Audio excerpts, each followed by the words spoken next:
Hello dear students, तो आज हम लिक्विड सॉल्यूशन के नेक्स्ट लेक्चर के अंदर एंटर करने वाले हैं, जहां पर हम देखेंगे कि किस टाइप से आपका नॉन वोलेटाइल सॉल्यूट को हम किसी वोलेटाइल सॉल्वेंट के अंदर डिसोल्व करते हैं तो वेपर प्रेशर के ऊपर क्या इफेक्ट पड़ता है। जी हाँ, लास्ट क्लास के अंदर हमने आपको मिलवाया था रोल्स लॉ से, जहाँ पर हमने रोल्स लॉ के अकॉर्डिंग किस टाइप से आपका वेपर प्रेशर का इक्वेशन लिखा जाता है वो भी हमने देख लिया था। और हमारी पहली कंडीशन थी कि वोलेटाइल सॉल्यूट और वोलेटाइल सॉल्वेंट को अगर मैंने यहाँ पर मिक्स किया है तो उसके बाद वेपर प्रेशर ऑफ सॉल्यूशन का क्या यहाँ पर इफेक्ट निकल के सामने आता है, और उसके ऊपर किए थे हमने बहुत सारे क्वेश्चंस। और आई थिंक आपके पास ईच एंड एवरी क्वेश्चन पूरी तरीके से समझ में आ चुके होंगे।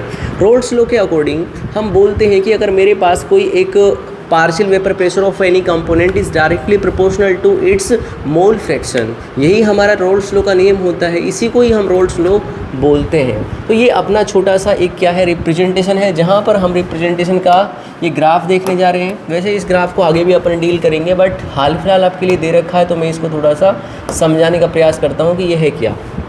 इधर की साइड देखो, मुझे यहाँ पर अगर ये आपका एक सॉल्यूशन था तो हम इसके लिए वेपर प्रेशर ऑफ सॉल्यूशन कैसे लिखेंगे। Vapour pressure of solution is equal to PA plus के PB, ऐसे लिखेंगे ना। आगे इसको थोड़ा सा मैनिपुलेट करते हैं अपन, तो P naught of A into mole fraction of A plus के P naught of B into mole fraction of B, यही अपना रोल्स लॉ की इक्वेशन होती है, जहाँ पर आपके पास दोनों कंपोनेंट वोलेटाइल की फॉर्म के रूप में होते हैं। तो यहाँ पर अपना वही कंडीशन है कि मेरे पास यहाँ पर vapour pressure of B, partial vapour pressure of B is greater then partial vapour pressure of A। ठीक है, तो आपको ग्राफ में क्या करना पड़ेगा, जो PB है वो आपको ऊपर रखना पड़ेगा। ठीक है, जो आपका PB होगा वो कहाँ पर होगा, आपका उसका ग्राफ ऊपर रखना पड़ेगा, थोड़ा सा उसकी स्लोप है, ये जो स्ट्रेट लाइन है आपकी वो ऊपर रखनी पड़ेगी, और ये आपको कहाँ पे रखना पड़ेगा, नीचे रखना पड़ेगा। ठीक है, मुझे यहाँ पर किसके बीच में यहाँ पे ग्राफ दिख रहा है, मुझे यहाँ पे जो ग्राफ दिख रहा है वो दिख रहा है मोल फ्रैक्शन और दूसरा कौन सा, आपका वेपर प्रेशर के बिटवीन। अगर मुझे यहाँ पर PB के लिए ग्राफ बनाना है तो PB की जो इक्वेशन बनेगी वो यही बनेगी, PB is equal to P not B into mole fraction of B बनेगा आपका। ठीक है, यहाँ से हमारे पास mole fraction of B is equal to 0 होगा, और यहाँ पे मैक्सिमम कितना होगा आपका, mole fraction of B is equal to 0 होगा। भाई 1 से तो ग्रेटर नहीं हो सकता, और 0 से आपका लोएस्ट नहीं हो सकता है, लेकिन इन 0 मतलब ये नहीं हो सकता, 0 आपका मिनिमम होगा और मैक्सिमम कितना होगा, 1 होगा। बिकॉज अपन जानते हैं, अगर मैं लिखने जाऊँ तो मुझे ये पता है कि mole fraction of A plus के mole fraction of B is equal to कितना होता है, अपना 1 होता है। क्या होता है, यूनिटी होता है। ठीक है, ओके। तो यहाँ पर आपको ग्राफ में कोई दिक्कत नहीं है। यहाँ से मैंने क्या किया, एक स्ट्रेट लाइन ड्रॉ की, यहाँ तक मैं इसको ले गया। ठीक है, ये आपका क्या है, P नोट B है। इधर की साइड आप देखने जाओगे तो मेरे पास ये P नोट A है, जो P नोट B है वो क्या है, आपका अपर साइड लाइन कर रहा है। अगर हमारे पास ऐसी कंडीशन होती कि मेरे पास यहाँ पर PB है वो लेस देन होता PA से, तो PA का जो आपकी स्लोप होती है, ये वाली लाइन, ये आपको ड्रॉ करनी पड़ती, कहाँ पे, नीचे ड्रॉ करनी पड़ती आपकी PB की, P नोट B की। ठीक है, ये आपका ग्राफ है, और ये इन दोनों को ऐसे मिला दो आप, तो ये टोटल प्रेशर है, इसको हम PS बोलते हैं। तो इसको बोलेंगे अपन, क्या बोलेंगे बच्चों, PS is equal to P naught of A XA plus के P नोट B XB, ये ऐसे होगा। ठीक है, बट एज सच कोई इतना इम्पोर्टेंट है नहीं, ना ही इतना कोई कॉम्प्लिकेटेड है, क्रिटिकल है जो आपको समझ में ना आएगा।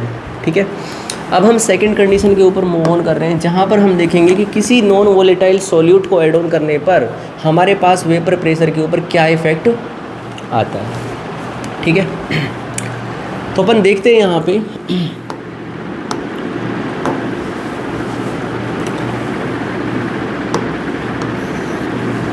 फर्स्ट ऑफ ऑल यहाँ पे ये क्या लिख रखा है, in this type of liquid solution vapour of solution due to solvent. ये चीज़ ध्यान रखना, मेरे पास यहाँ पे जो भी वेपर प्रेशर होगा वो केवल और केवल किसकी वेपर्स के द्वारा होगा, वो केवल और केवल सॉल्वेंट की वेपर से होगा। वो क्यों होगा, मैंने जैसे बोला कि मेरे पास एक बीकर है और इस बीकर के अंदर मैंने मैंने यहाँ पर वाटर ले रखा है, और वाटर अपन जानते हैं कि मेरे पास कैसा कंपोनेंट है, वोलेटाइल कंपोनेंट है। वाटर एज यहाँ पे सॉल्वेंट के रूप में काम कर रहा है। ऊपर से क्या किया मैंने, यहाँ पे एक non volatile solute glucose add on कर दिया। ये आपका नॉन वोलेटाइल सॉल्यूट है, नॉन वोलेटाइल सॉल्यूट है, इसको मैंने ऐड ऑन कर दिया। अब जैसे ही मैं इसको ऐड ऑन करूँगा तो मेरे पास जो आपके पास कंपोनेंट है, इसकी तो वेपर बनने वाली है नहीं। जो आपका वेपर प्रेशर ऑफ सॉल्यूशन होगा, वो वेपर प्रेशर ऑफ सॉल्यूशन केवल और केवल किसके ऊपर डिपेंड करेगा, वेपर्स ऑफ H2O के ऊपर डिपेंड करेगा। भाई जो आप यहाँ पे अग्नि देवता को प्रकट करोगे, वो हीट तो कंज्यूम करेंगे आपके दोनों पार्टिकल्स, भाई ग्लूकोज के भी करने वाले हैं और H2O के भी करने वाले हैं। तो इससे आप क्या समझे कि जैसे जैसे आप यहाँ पर नॉन वोलेटाइल सोल्यूट को ऐड ऑन करने जाओगे तो मेरे पास वेपर प्रेशर ऑफ सॉल्यूशन यहाँ पर क्या होगा, डिक्रीज होगा। क्या होगा, डिक्रीज होगा यहाँ पे, ठीक है।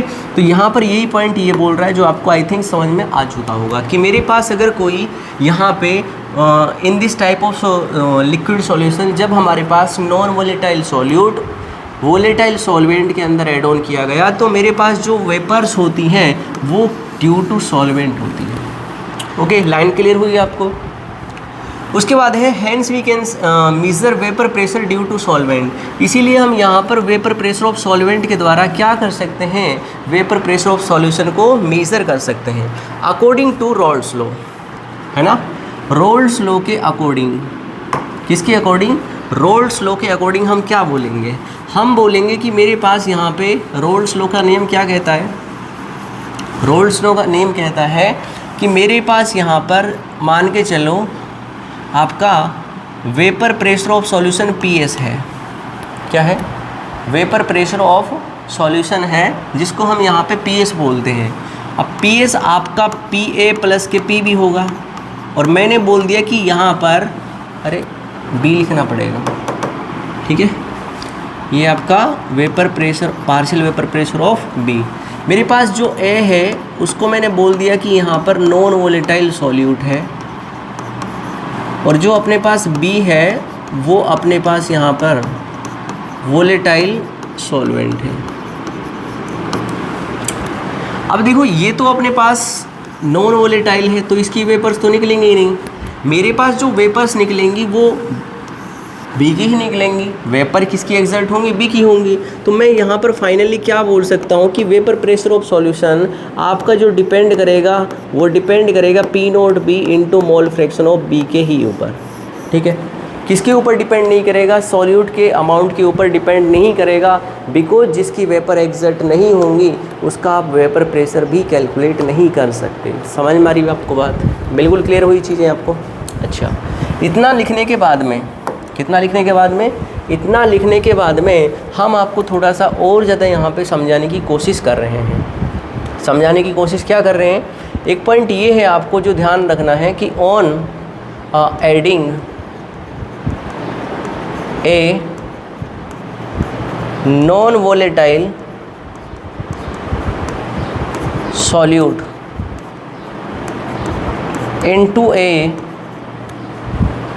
Pure solvent, pure solvent, vapour pressure of solution will decrease.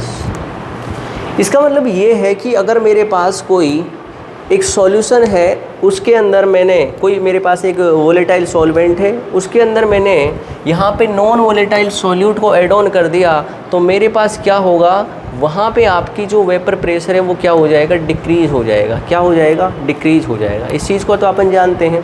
तो मैं यहाँ पर क्या बोलूँगा, यहाँ पर मैं बोलूँगा कि जो आपका वेपर प्रेशर ऑफ सॉल्यूशन रहेगा वो कम होगा P0 से। किससे कम होगा, P0 से। अब यहाँ पे P0 और PS तो आप जानते ही होंगे।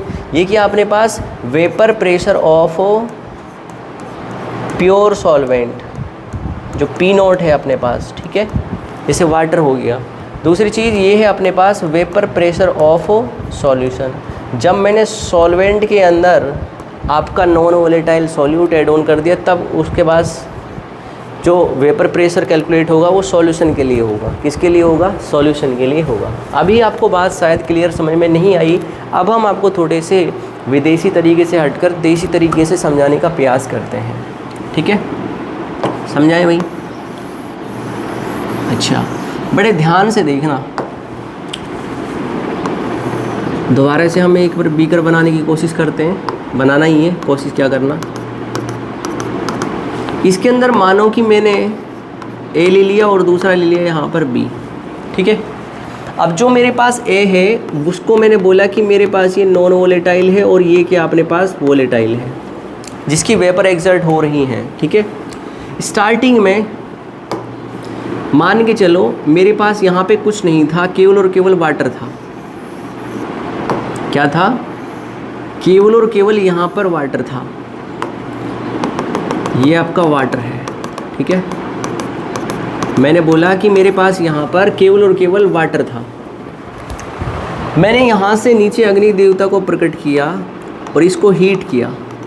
हीट करने के बाद में इस वाटर की आपकी वेपर एक्सर्ट होंगी, और अगर वाटर इसकी वेपर एक्सर्ट होंगी तो मेरे पास यहाँ पे जो लिखा जाएगा वो लिखा जाएगा P note. Because P note आपका क्या है? Vapour pressure of pure solvent. और यहाँ पे जो सॉल्वेंट है वो कौन होगा? आपका H2O। कौन होगा? सॉल्वेंट होगा। ठीक है, तो हम बोलेंगे पी नोट ऑफ H2O। क्या बोलेंगे? पी नोट ऑफ H2O इसको बोलते हैं अपन। बोल दिया? अच्छा, दूसरी चीज़ क्या है? दूसरी चीज़ अपने पास ये है कि मैंने अगर इसके अंदर एक non volatile solute add on कर दिया तो इससे क्या इफ़ेक्ट होगा कि मेरे पास जो यहाँ पे वेपर प्रेशर जब नॉन वोलेटाइल सॉल्यूट नहीं था वो था आपका अप्रोक्सीमेटली 1 atm, इतना था। लेकिन जैसे ही मैंने नॉन वोलेटाइल सॉल्यूट को ऐड ऑन किया, हो सकता है कि उसका वेपर प्रेशर डिक्रीज हो जाए। अब वो डिक्रीज हो गया 1 atm से 0.7 atm वो बन चुका है। हो चुका है ना? तो इतनी चीज़ कंफर्म है कि अगर मैं किसी प्योर सॉल्वेंट के अंदर नॉन वोलेटाइल सॉल्यूट को ऐड ऑन करूँगा तो वहाँ पर आपके पास वेपर प्रेशर क्या होगा? डिक्रीज होगा। इतनी चीज़ें आपको मैंने कई बार रिपीट कर दी हैं।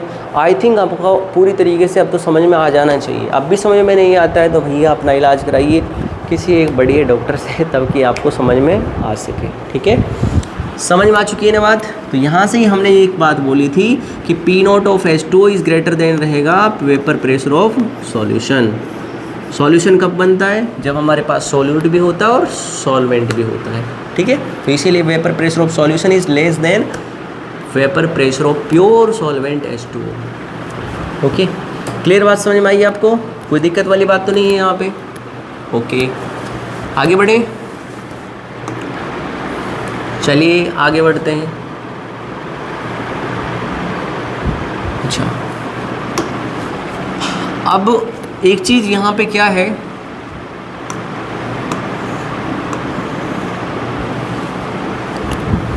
एक चीज़ यहाँ पर क्या है कि मैंने बोला कि मेरे पास यहाँ पर पी नोट ग्रेटर देन क्या होगा? P note P S. ये रहेगा नहीं रहेगा? Because vapour pressure of pure solvent is greater then vapour pressure of solution. इतनी चीज़ समझ में आती है? अच्छा, इतनी चीज़ समझ में आती है तो मैंने अगर बोला कि पी नोट माइनस के पी एस। ठीक है, पहले जब सॉल्यूट नहीं था नॉन वोलेटाइल तो तब कितना वेपर प्रेशर था, और जब मैंने नॉन वोलेटाइल सॉल्यूट को ऐड ऑन कर दिया है तब अब कितना वेपर प्रेशर है भाई? जैसे पहले 1 atm था जब सॉल्यूट नहीं था, लेकिन जब मैंने नॉन वोलेटाइल सॉल्यूट को डाल दिया तो वेपर प्रेशर डिक्रीज होगा। वो 1 atm से 0.7 atm हो चुका है। अच्छा, फिर कम कितना हुआ?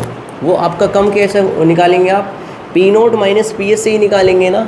तो यही काम मैंने किया, पी नोट माइनस के पी एस। अब जो हमारे पास पी नोट है उसको अपन यहाँ पर पी नोट ही डाल दिया। अच्छा, जो पी एस है अपने पास क्या है? P S. अभी मैंने बताया कि वेपर प्रेशर ऑफ सॉल्यूशन वो डिपेंड करेगा P naught of mole fraction of H2O, या फिर जिसको हम सॉल्वेंट बोलते हैं, इसके ऊपर डिपेंड करेगा नहीं करेगा? ऐसा ही, बिकॉज यहाँ पर आपका सॉल्यूट तो नॉन वोलेटाइल है, तो इसके अकॉर्डिंग, रॉल्स लॉ के अकॉर्डिंग हम ऐसे ही यहाँ पर लिखेंगे, नहीं लिखेंगे? वही काम किया मैंने यहाँ पर। तो पी एस को अपन ऐसे लिख सकते हैं, नहीं लिख सकते हैं? हाँ जी, बिल्कुल लिख सकते हैं। तो मैं क्या बोलूँगा यहाँ पर, पी नॉट इंटू के मोल फ्रैक्शन ऑफ सॉल्वेंट लिख सकते हैं, ठीक है। अगर अपन ऐसा लिख सकते हैं तो यहाँ से आगे मैं पी नॉट माइनस के P S is equal to P naught को अपन कॉमन ले लेंगे। जैसे ही मैंने कॉमन लिया तो यहाँ से 1 माइनस के मोल फ्रैक्शन ऑफ सॉल्वेंट अपन लिखेंगे, इसको लिख दिया। पी नॉट इंटू के 1 माइनस के मोल फ्रैक्शन ऑफ सॉल्वेंट रहेगा, नहीं रहेगा? ये सॉल्यूट नहीं, सॉल्वेंट ही रहेगा, क्योंकि कॉमन ही तो लिया हमने, और कुछ थोड़ी नहीं किया है भाई, कॉमन ही तो लिया है। चलो इसको इतना ही रहना देते हैं, ठीक है। ये जो चीज़ है आपकी, ये कहलाती है लोवरिंग इन वेपर प्रेशर। क्या कहलाती है? Lowering in vapour pressure. मतलब कितना आपका वेपर प्रेशर डिक्रीज हुआ है, ये कहलाता है आपका LVP, बोले तो लोवरिंग इन वेपर प्रेशर, ठीक है। लोवरिंग इन वेपर प्रेशर क्या अपने पास, पी नॉट माइनस के पी एस, ओके। अच्छा, आगे अगर मैं इसको यहाँ पे रिलेट करने जाऊँ, मैं क्या कर रहा हूँ यहाँ पे, रिलेट कर रहा हूँ किससे, पी एस से। मतलब आपका कितना यहाँ पे वेपर प्रेशर कम हुआ है उसको रिलेट कर रहे हैं पी एस से। तो मैं क्या बोलूँगा यहाँ पर, पी नॉट माइनस के पी एस अपॉन के यहाँ पर पी एस बोल देंगे, ओके। अब यहाँ से आगे पी नॉट को तो मैंने पी नॉट रखा, माइनस के पी एस को क्या लिख दिया यहाँ पर, बताइए? पी एस को अपन ऐसा लिख सकते हैं ना, कैसे लिख सकते हैं, पी एस को क्या लिख सकते हैं, पी नॉट इंटू के मोल फ्रैक्शन ऑफ सॉल्वेंट लिख सकते हैं, पी नॉट इंटू के मोल फ्रैक्शन ऑफ सॉल्वेंट लिख सकते हैं यहाँ पे। अच्छा, फिर दोबारा से क्या कर सकते हैं अपन, पी एस को पी नॉट इंटू के मोल फ्रैक्शन ऑफ सॉल्वेंट लिख सकते हैं, लिख दिया। उसके बाद यहाँ पर पी नॉट माइनस के पी एस अपॉन के P S is equal to, P naught को अपन कॉमन लिए तो 1 माइनस के मोल फ्रैक्शन ऑफ सॉल्वेंट बन गया ये, ठीक है। वो हमारे पास यहाँ पे निकल के भी आया था।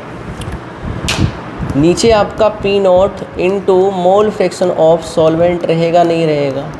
अच्छा, पी नॉट से अगर यहाँ से मैं पी नॉट को कैंसिल आउट करता हूँ तो मेरे पास यहाँ पे क्या बनता है, मेरे पास बनता है पी नॉट माइनस के पी एस अपॉन के P S is equal to 1 minus के mole fraction of solvent upon के मोल फ्रैक्शन ऑफ सॉल्वेंट, यही बनेगा। 1 माइनस के मोल फ्रैक्शन ऑफ सॉल्वेंट आप जानते होंगे कि mole fraction of solvent plus के mole fraction of solvent plus के mole fraction of solute equal होता है 1 के। तो अपन यहाँ पे बोल सकते हैं कि मोल फ्रैक्शन ऑफ सॉल्यूट क्या हो जाएगा, यही हो जाएगा। तो यहाँ से अपने पास पी नॉट माइनस के पी एस अपॉन के P S is equal to mole fraction of solute divide कर देंगे मोल फ्रैक्शन ऑफ सॉल्वेंट। अब मोल फ्रैक्शन क्या होता है, जिसका मोल फ्रैक्शन अपन निकाल रहे हैं उसके मोल्स अपॉन के टोटल मोल्स। ऐसे ही करते हैं, नहीं करते भाई? ऐसे ही करेंगे ना। यहाँ से हमारे पास फाइनली क्या निकलेगा, पी नॉट माइनस के पी एस अपॉन के P S is equal to moles of solute upon के टोटल मोल्स, डिवाइड किया moles of solvent divide N total. N total से आपका एन टोटल कैंसिल आउट हो रहा है, तो एन टोटल से अगर एन टोटल कैंसिल आउट हो रहा है तो फाइनली मेरे पास पी नॉट माइनस के पी एस अपॉन के P S is equal to कितना निकलेगा, मोल्स ऑफ सॉल्यूट अपॉन के मोल्स ऑफ सॉल्वेंट। यही निकलेगा, नहीं निकलेगा भाई? ठीक है, तो इसको हमें ध्यान रखना है। जो हमने यहाँ पे LVP को रिलेट किया है PS से, वेपर प्रेशर ऑफ सॉल्यूशन से वो क्या अपने पास होता है, मोल्स ऑफ सॉल्यूट अपॉन के मोल्स ऑफ सॉल्वेंट, ये होता है। ठीक है, इसका हमारे क्वेश्चन के अंदर इम्पोर्टेंट रोल होगा, जहाँ पर हम इनकी सहायता से आगे जो क्वेश्चन होंगे आपके उनको सॉल्व करेंगे। ठीक है, तो फाइनली आप क्या समझें इन चीज़ों से कि मेरे पास वेपर प्रेशर ऑफ सॉल्यूशन, अगर मेरे पास किसी सॉल्यूशन के अंदर नॉन वोलेटाइल सॉल्यूट है और उसको मैं यहाँ पर सॉल्वेंट के अंदर डिजोल्व करता हूँ, तो मेरे पास जो वेपर्स एक्सर्ट होंगी वो केवल और केवल सॉल्वेंट की ही होंगी। दूसरी चीज़, किसी नॉन वोलेटाइल सॉल्यूट को ऐड ऑन करने के बाद में उसका वेपर प्रेशर डिक्रीज़ हो जाता है, किसका, सॉल्यूशन का। So the vapour pressure of P not is greater then vapour pressure of solution, बोले तो पी एस। ठीक है, बाकी आपको मैंने पी नोट माइनस के पी एस, जिसको हम लोअरिंग इन वेपर प्रेशर बोलते हैं, और इस लोअरिंग इन वेपर प्रेशर को हम पी एस से कैसे कंपेयर करते हैं ये भी मैंने आपको यहाँ पे बता दिया है। तो आई होप आपको यहाँ पर ये चीज़ें समझ में आ चुकी होंगी। अगर समझ में आ चुकी हैं तो अब आपको यहाँ पर करने पड़ेंगे क्वेश्चंस, और इसका स्क्रीनशॉट लीजिए ताकि आपको चीज़ें ध्यान रहें। कर लिया, चलो ठीक है, इसको हम करते हैं यहाँ से ग्रेज, और यहाँ पे आप देखते हैं क्वेश्चंस। क्वेश्चन बड़ा सिंपल है। एक चीज़ मैं आपको ये बता दूँ कि आप कैसे आइडेंटिफाई करोगे कि मेरे पास कोई यहाँ पर जो सॉल्यूट दे रखा वो वोलेटाइल है या फिर नॉन वोलेटाइल। पहली चीज़ तो आपको क्वेश्चन की भाषा से ही वो पता लगा लोगे आप कि यहाँ पे आपके पास जो सॉल्यूट दे रखा वो सॉल्यूट आपका वोलेटाइल है या फिर नॉन वोलेटाइल। अगर नहीं रहता है तब भी मैं आपको बता रहा हूँ, मोस्टली क्वेश्चंस के अंदर आपको यूरिया, ग्लूकोज या फिर आपका यूरिया, ग्लूकोज हो गया, ये कुछ ऐसे आपके पास क्या है, सॉल्यूट है, शुगर हो गया, तो ये ऐसे हैं आपके जो नॉन वोलेटाइल के रूप में काम करते हैं। ठीक है, तो इनको आपको ध्यान रखना पड़ेगा थोड़ा सा क्वेश्चन के अंदर। तो पढ़ें क्वेश्चन को। इसमें बोला है the vapour pressure of an aqueous solution of glucose is 750 mm Hg at 373 kelvin. ये टेम्परेचर बड़ा इंपॉर्टेंट है, क्यों है इसको तो मैं खैर अभी बताऊंगा। यहाँ पे calculate mole fraction of glucose in solution. Question के अंदर यहाँ पर मोल फ्रैक्शन ऑफ सॉल्यूट पूछा गया है, जो आपका ग्लूकोज यहाँ पे नॉन वोलेटाइल सॉल्यूट के रूप में काम कर रहा है। ये किसके रूप में काम कर रहा है, अपन यहाँ पे नॉन वोलेटाइल के रूप में काम कर रहा है। किसके रूप में काम कर रहा है, नॉन वोलेटाइल के रूप में काम कर रहा है। अब एक चीज़ यहाँ पे ये है कि the vapour pressure of aqueous solution of glucose is 750 mm Hg। क्या चीज़ बोली मैंने कि यहाँ पे वेपर प्रेशर ऑफ सॉल्यूशन आपको यहाँ पे दे रखा है कितना, जिसको यहाँ पे हम PS बोलते हैं, वो अपने पास कितना है 750 mm Hg। ठीक है, ये कब हुआ है आपका, जब हमारे पास नॉन वोलेटाइल सॉल्यूट एक सॉल्वेंट के अंदर ऐड ऑन किया है। तो इतनी चीज़ तो क्लियर है कि जो पी नोट रहा होगा आपका वो इससे कहीं ज़्यादा रहा होगा। अब कितना रहा होगा वो तो यहाँ पे दे नहीं रखा है, लेकिन मैंने आपको बोला कि मेरे पास यहाँ पे टेम्परेचर दे रखा है 373 केल्विन, बोले तो 100 डिग्री सेंटीग्रेड। क्या चीज़, 100 डिग्री सेंटीग्रेड। और जो 100 डिग्री सेंटीग्रेड होता है ये आपका बॉइलिंग पॉइंट ऑफ वाटर होता है ना, होता है नहीं होता है। बॉइलिंग पॉइंट ऑफ वाटर, अगर कहीं पे आपको बॉइलिंग पॉइंट दिख जाए और टेम्परेचर दे रखा हो, आपको बॉइलिंग करने के लिए बोल रहा हो, तो ये आपका क्या होता है, नॉर्मल बॉइलिंग पॉइंट होता है। क्या होता है, नॉर्मल बॉइलिंग पॉइंट होता है, जो पी एक्सटर्नल के इक्वल होता है। और आपका जो पी एक्सटर्नल होता है वो 1 atm होता है, और 1 atm होता है आपका 760 mm Hg। कितना, 760 mm Hg होता है। ठीक है, तो मेरे को यहाँ पर ये पता चला कि vapour pressure of pure solvent water, बोले तो यहाँ पर कितना आएगा, vapour pressure of pure solvent जो यहाँ पे वाटर के रूप में काम कर रहा है, तो यहाँ पर P नॉट ऑफ H2O बोले तो कितना है 1 atm, और 1 atm कितना होता है 760 mm Hg, इतना होता है। ठीक है, अब यहाँ पे कहाँ पे, यहाँ पे हमको निकालना है पहले रोल्स लॉ के according P S is equal to क्या बनेगा आपका,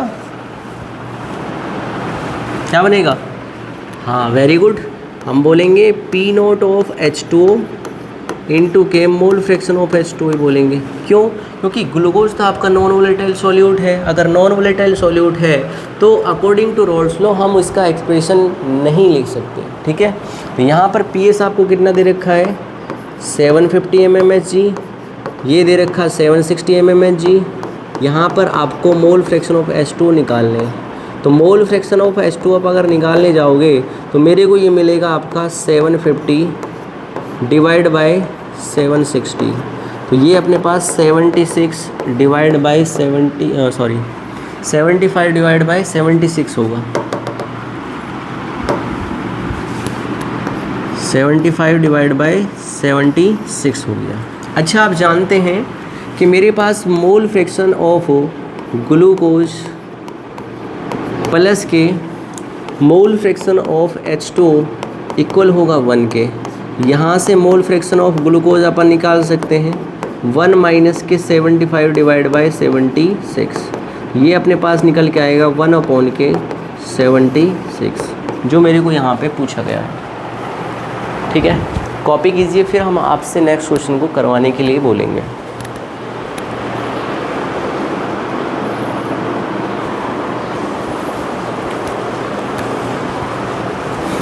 आगे बढ़ें, ठीक है। दिस इज़ 29th क्वेश्चन, और इस 29th क्वेश्चन के अंदर बोला है कि how much urea should be dissolved in 100 gram water in order to reduce its vapor pressure by 25%. very very important question from the examination point of view, और ये आपका नीट जैसे एग्जामिनेशन, IIT जैसे एग्जामिनेशन के अंदर भी पूछा जाता है। बिकॉज क्वेश्चन ही कुछ ऐसा है, बड़ा सिंपल क्वेश्चन है। वैसे सिंपल आपको ये बोल रहा हूँ कि कितना यूरिया मिलाऊँ मैं 100 ग्राम पानी के अंदर कि उसका वेपर प्रेशर घटकर 25% घट जाए। मतलब पहले उसका वेपर प्रेशर लाइक 1 atm रहा होगा। वैसे 1 atm मुझे बताया नहीं गया है, वो तो कहानी समझिए थोड़ी सी, कि मैं 100 ग्राम पानी के अंदर कितने यूरिया को मिलाऊं कि जो आपका वेपर प्रेशर ऑफ सॉल्यूशन है वो घटकर कितना हो जाए, 25% हो जाए। मतलब हो नहीं जाए, 25% रिड्यूस हो जाए। यही होगा ना भाई, 25% अगर रिड्यूस हो गया तो 75% तो बचेगा ना, बचेगा नहीं बचेगा? हाँ जी। लाइक आपके पास 1 atm है, अगर वो 25% रिड्यूस हो गया तो 0.75 atm बचेगा नहीं बचेगा? इतना तो आप मैथमेटिक्स बेसिक टूल समझते होंगे। हाँ बिल्कुल, ठीक है। तो वही कहानी बोल रहा है ये। Also calculate the molarity of resulting solution. ये तो मोलरिटी कहानी है। पहले हम यहाँ पे ये पूछ लेते हैं कितना यूरिया मुझे यहाँ पे निकालना है। अच्छा जी, मुझे यूरिया निकालना है तो सबसे पहले जो आपको यहाँ पे दे रखा है, पूछा गया है W ऑफ यूरिया। ये तो इसके अंदर पूछा गया है। 100 ग्राम क्या दे रखा है, वाटर दे रखा है। तो W ऑफ H2 कितना हो गया, 100 ग्राम। हो गया नहीं हो गया? अच्छा आपको मैंने बोला कि मेरे पास ये P नोट था। P नोट क्या है? जब आपका यहाँ पर vapour pressure of pure solvent, जब आपका नॉन वोलेटाइल सॉल्यूट बोले तो मैंने यूरिया को नहीं डाला था, उससे पहले आपका P नोट रहा होगा जो वाटर का है। बताया नहीं गया है लेकिन P नोट तो रहेगा ही ना। अच्छा, उसके बाद इसने बोला कि मेरे पास यहाँ पे P नोट में से 25% चला गया। 25% P नोट मान के चलो चला गया। पहले P नोट था, 25% चला गया, तो 25% P नोट चला गया। तो बचा कितना होगा यहाँ पर बताओ? ये बचा होगा आपका 75 डिवाइड बाय 100 P नोट, और ये कितना होता है आपका 0.75 P नोट। इतना आपका बचा होगा। इतनी चीज़ समझते हैं ना आप? हाँ।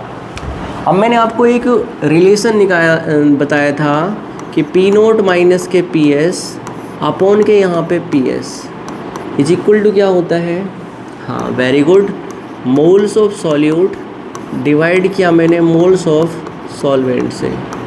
यहाँ पर अपने पास एक चीज़ आती है, पी नोट तो आपका पी नोट ही रहा, माइनस के पी एस कितना बन गया आपके पास, अब भैया आपका पी एस बन गया। ये चीज़ क्या है, वेपर प्रेशर ऑफ सॉल्यूशन। जब यहाँ पर 25% घट गया तो ये वेपर प्रेशर ऑफ सॉल्यूशन बन चुका है। तो पी एस आपका कितना है यहाँ पर, ये है 0.75 पी नोट, यही। अच्छा, डिवाइड किया मैंने 0.75 पी नोट से, is equal to moles of solute. तो गिवन मास तो मेरे से यहाँ पे पूछा ही है यूरिया का, अपॉन के यहाँ पर मोलर मास, क्या चीज़, मोलर मास।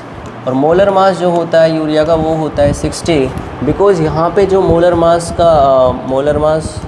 ऑफ यूरिया होता है वो होता है आपका 60, बिकॉज़ NH2CO आपका क्या होता है, मॉलिक्यूलर फार्मूला होता है, और इसका मास कितना होता है 60 ग्राम। ठीक है, वैसे आप कैलकुलेट भी कर सकते हो। दूसरी चीज़, N of solvent, given mass upon के मोलर मास। गिवन मास कितना दे रखा है इसका 100, अपॉन के मोलर मास कितना होता है 18 ग्राम होता है वाटर का। ठीक है, इतनी चीज़ समझ में आई। अब यहाँ से एक पी नोट में से 0.75 पी नोट जाएंगे तो कितना बचेगा, 0.25 पी नोट बचेगा। डिवाइड किया मैंने 0.75 पी नोट से, इज इक्वल टू यहाँ पे W ऑफ यूरिया डिवाइड किया मैंने 60 से, इंटू के इसको अपन यहाँ पे चेंज करके लिख देंगे तो ये बनेगा आपका। ठीक है, कैंसिल आउट करेंगे अपन, तो पी नोट से पी नोट कैंसिल आउट, 25 से ये 3 टाइम जाएगा। तो यहाँ से अपने पास W of urea is equal निकलेगा अपना कितना भैया, 60 इंटू के 100 डिवाइड बाय 18 इंटू के 3। कैंसिल आउट करोगे यहाँ पे 3 1 जा, ये 20 टाइम जाएगा, ये 9 हो गया, ये आपका 10 हो गया। तो ये आपके पास निकलेगा कितना, 1000 डिवाइड बाय 9। इसे आप कैंसिल आउट करोगे तो 9 1 जा 9, 9 1 जा 1 9, 9 1 जा 9, फिर पॉइंट, फिर 9 1 जा 9। तो 111.1 ग्राम यहाँ पे यूरिया के अमाउंट की रिक्वायरमेंट पड़ेगी उसके वेपर प्रेशर को 25% तक घटाने के लिए। ये क्वेश्चन था आपका। ठीक है, अच्छा, उसके बाद यहाँ पे मोलालिटी और पूछिए। बेसिकली जो मोलालिटी है वो तो बड़ी सिंपल है अपने पास। मोलालिटी का फॉर्मूला क्या होता है बताइए, what is the formula of molality. मैं बोल रहा हूँ मोलालिटी, तो अपन मोलालिटी को कैसे ध्यान रखते हैं, मोल्स ऑफ सॉल्यूट अपॉन के W of solvent in kg, ऐसे ध्यान रखते हैं ना। हाँ, यहाँ से मोलालिटी कैलकुलेट करने जाओगे तो गिवन मास अपॉन के molar mass. Given mass solute का कितना है अभी निकाला हमने, 111.1 ग्राम, डिवाइड बाय मोलर मास कितना, इतना 60 हो गया, तो मोल्स निकल गए। डिवाइड किया W सॉल्वेंट 100 ग्राम है, लेकिन उसको किलोग्राम के अंदर कन्वर्ट करना है। तो M इज इक्वल टू कितना बन गया आपके पास, 111.1 डिवाइड बाई 60 इंटू के, ये कितना हो जाएगा आपका, हाँ 0.1 ही तो हो जाएगा। ठीक है, तो अपन इसको करते हैं 11.1, हाँ इतना ही बनेगा ना, इतना ही बनेगा भैया। डिवाइड किया मैंने 60 से, तो ये बनेगा आपका, जितना भी बनेगा देख लेना एक बार कितना आएगा। कुछ मिस्टेक तो नहीं होगी, है देख लेते एक बार, मिस्टेक होनी तो नहीं चाहिए वैसे, पूर्ण विश्वास है। M is equal to 111.1 divide by 60 into के 1000 डिवाइड बाई 100, नहीं ये ऊपर 10 आएगा। ठीक है, ये 10 आएगा, तो आपका ये बन जाएगा 1111 डिवाइड कर दिया मैंने किससे, 60 से, तो ये 6 बन जा, इतना हो गया। रिमेनिंग कितने हो गए आपके यहाँ पे, 61 जा 60। ठीक है, रिमेनिंग कितने बचे होंगे भैया बताइए? 111 में से 60 जाए तो 51 है ना। तो जितना भी आंसर आएगा एक बार देख लेना और लास्ट में बोल देना आपको मोल पर केजी। ठीक है, आज थोड़ा सा दिमाग काम नहीं कर रहा है कैलकुलेशन में। ठीक है, वैसे मुझे नींद आ रही है बिकॉज रात को सोया नहीं था। हो गया क्वेश्चन? अच्छा, आगे बढ़ते हैं। स्क्रीनशॉट लीजिए इसका।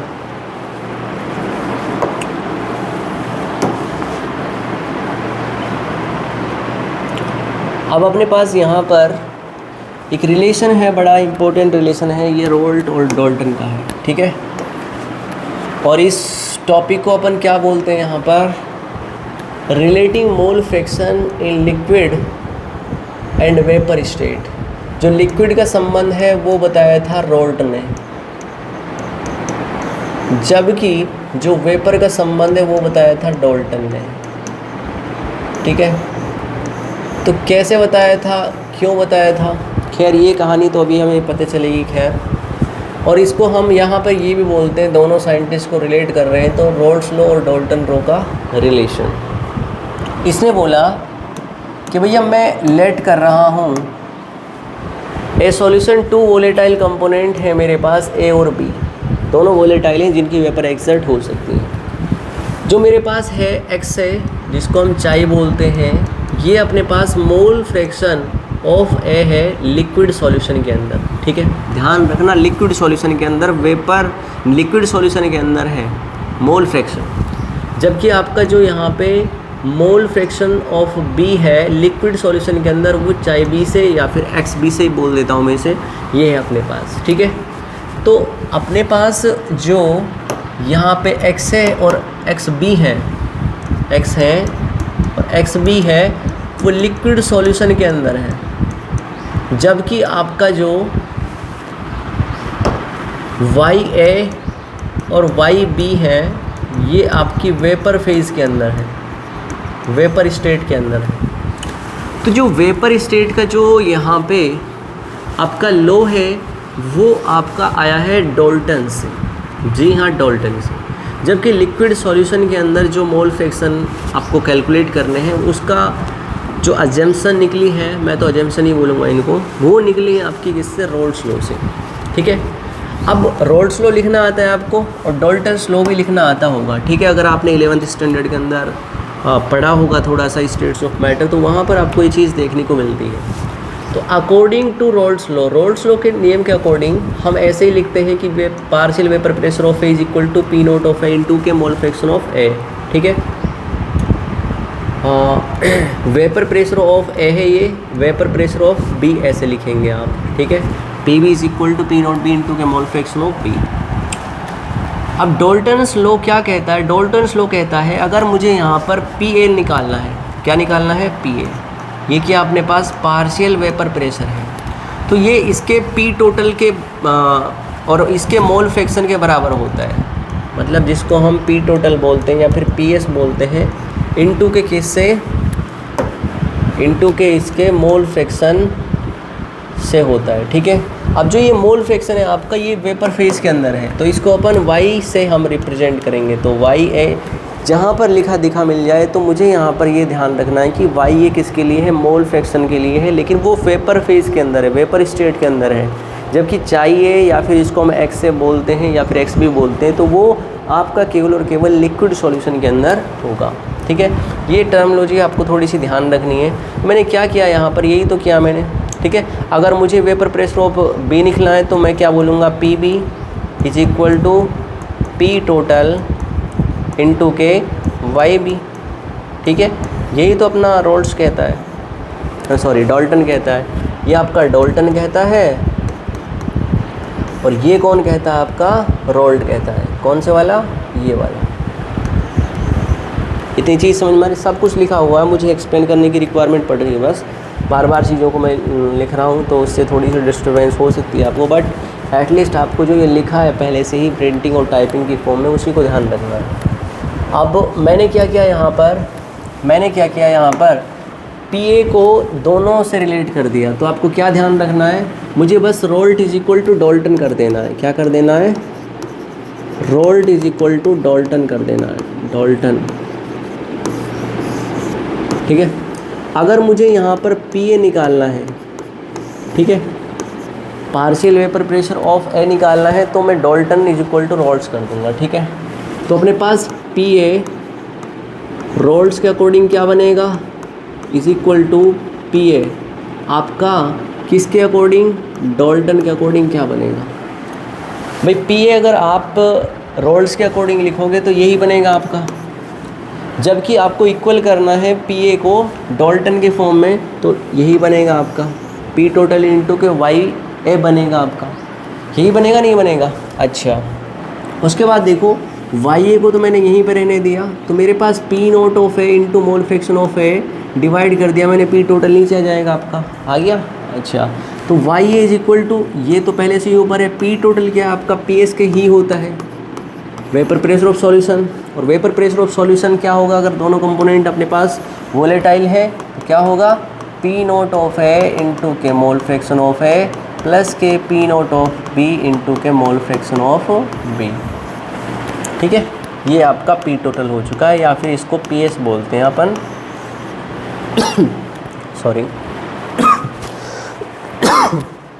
सॉरी।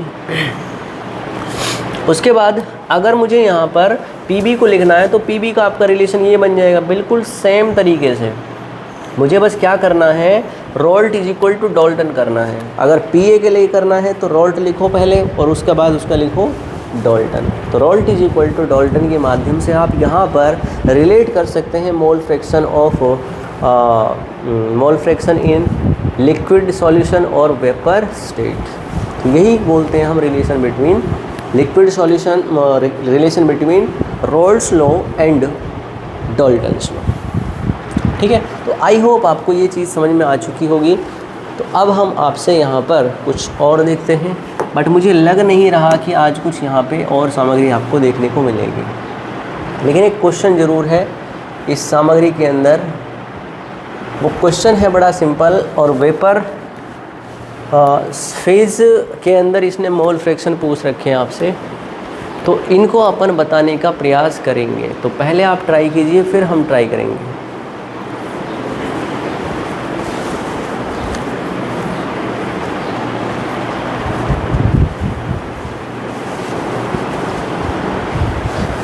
करें भैया।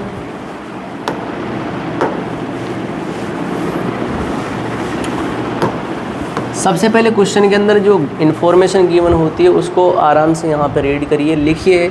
उसके बाद जो क्वेश्चन के अंदर पूछा गया है रिलेशन क्रिएट कीजिए कि जो गिवन कर रखा है और जो पूछा गया है कि उसके बीच में कौन सी ऐसी कनेक्टिविटी है जिसकी हेल्प से ये क्वेश्चन का सॉल्यूशन फाइंड आउट कर सकते हैं अपन। यहाँ पर अपन क्या करेंगे, vapour pressure of benzene and toluene at 20 degree centigrade are 75 mmHg and 22 mmHg respectively. ठीक है भैया। If 0.3 mole benzene and 0.7 mole toluene mixed then calculate mole fraction of benzene in vapour phase. मुझे क्या कैलकुलेट करना है यहाँ पर, vapour phase के अंदर कैलकुलेट करना है बेंजीन, वेपर फेज के अंदर आपकी बेंजीन के मोल फ्रैक्शन कैलकुलेट करने हैं। ठीक है। तो फर्स्ट ऑफ ऑल आपको यहाँ पर vapour pressure of benzene and toluene दे रखा है, vapour pressure of benzene and toluene. ठीक है, तो पी नोट ऑफ बेंजीन आपको दे रखा है यहाँ पे, वो कितना दे रखा है 75 mmHg। ठीक है, 75 mmHg। दूसरा पी नोट ऑफ टोलुइन आपको गिवन कर रखा है वो 22 mmHg। Okay. If 0.3 mole benzene, अच्छा मोल्स भी गिवन कर रखे हैं, तो मोल्स ऑफ बेंजीन गिवन कर रखे हैं आपको 0.3 मोल। ठीक है, और मोल्स ऑफ टोलुइन यहाँ पर बोले गए हैं वो है अपने पास 0.7 मोल। टोटल मोल कितना है 1 मोल आपका। ठीक है, अब यहाँ पर मुझे अगर दोनों वोलेटाइल कंपोनेंट है आपके, ठीक है, वैसे लिखा हुआ नहीं है बट आपको इससे यहाँ पर ये ध्यान रखना है कि वेपर प्रेशर ऑफ बेंजीन यहाँ पर जिसका वेपर प्रेशर दे रखा भाई, बेंजीन का भी दे रखा और टोलुइन का भी दे रखा भाई। वेपर प्रेशर अगर इस बेंजीन का भी दे रखा और इस टोलुइन का भी दे रखा है तो मेरे पास दोनों ही यहाँ पर क्या होंगे, वोलेटाइल कंपोनेंट होंगे। तो यहाँ पर आपको फॉर्मूला क्या लगेगा, P S is equal to P naught of benzene into के mole fraction of benzene plus के P naught of toluene into के मोल फ्रैक्शन ऑफ टोलुइन, यही लगेगा ना। तो अपन पी एस यहाँ से फाइंड आउट करेंगे, ठीक है। क्या करेंगे, पी एस फाइंड आउट करेंगे यहाँ पे। तो पी एस कैसे फाइंड आउट करेंगे बताओ। पी नोट ऑफ बेंजीन कितना अपने पास 75 mmHg इंटू के मोल फ्रैक्शन ऑफ बेंजीन, तो इसके मोल्स किसके 0.3 अपॉन के टोटल मोल्स।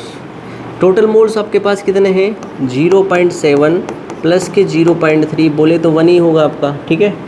प्लस के अपन करेंगे यहाँ पर 22 पी नोट ऑफ टोलुइन 22 है mmHg इंटू के मोल फ्रैक्शन ऑफ टोलुइन कितना होगा 0.7 डिवाइड किया मैंने 0.7 प्लस के 0.3 से, ठीक है। तो यहाँ से अगर आप पी एस कैलकुलेट करने जाओगे तो मेरे पास यहाँ पर 17 3 जा 15 और 7 और 7 3 जा 21 और ये 22, ठीक है।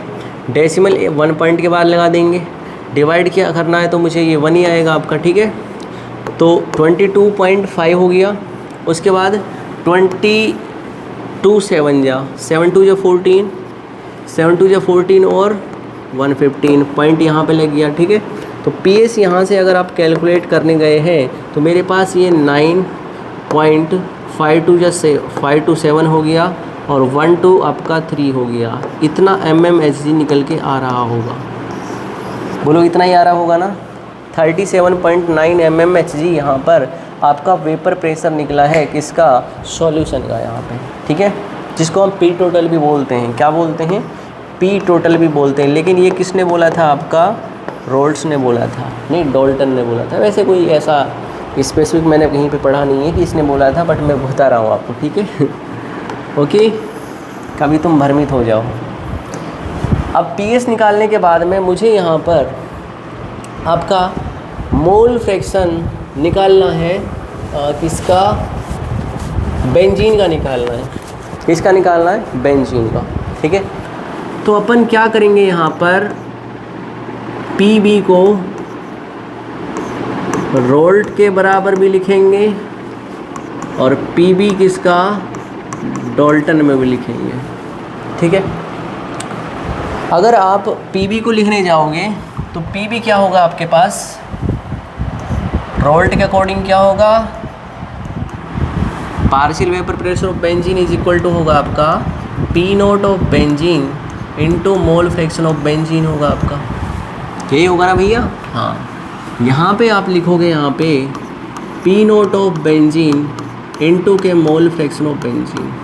अच्छा, इक्वल किया मैंने, डाल्टन के अकॉर्डिंग क्या होगा, पी टोटल इंटू के वाई बी, क्या होगा, पी टोटल इंटू के mole fraction of benzene in vapour state. Okay, बस यहाँ से मुझे वैल्यूज़ को प्लेस करना है तो मेरे पास वाई भी निकल के आ जाएगा।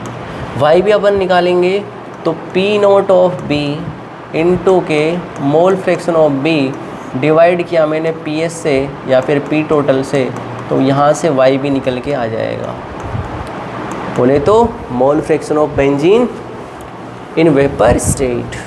बार बार टर्मोलॉजी को इसीलिए मैं यूज़ करता हूँ। पी नोट बी इंटू के X B, P naught B into के एक्स बी क्या निकलेगा आपका 22.5 निकलेगा। डिवाइड किया मैंने पी टोटल से, पी टोटल कितना आपका 37.9, ठीक है। यहाँ से आप वाई भी कैलकुलेट करोगे तो मेरे पास वो निकलेगा 0.6 के अप्रोक्स, ठीक है। This is our correct answer. समझ में आ रही है आपको बात? तो इस टाइप से हमें रिलेशन ध्यान रखना है डाल्टन और रोल्ट के अकॉर्डिंग। तो आई होप आपको ये लेक्चर समझ में आया होगा। वैसे कोई नेक्स्ट क्वेश्चन तो नहीं है, सही देखते हैं एक बार भैया, कोई नेक्स्ट क्वेश्चन तो नहीं फंस रहा है। हाँ, नहीं फंस रहा। लेकिन उससे पहले यहाँ पर ये है कि लिमिटेशन है अपनी रोल्स लॉ की, ठीक है।